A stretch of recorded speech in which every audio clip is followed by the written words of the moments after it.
What's up everybody, Kevin here, and we are back with another episode of C# tutorial in 1 minute. We are back with DoWhileLoop.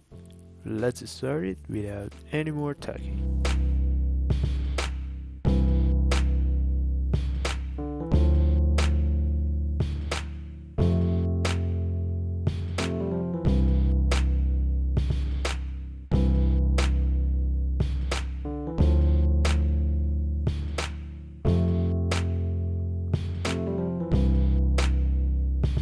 That's it for this video, guys.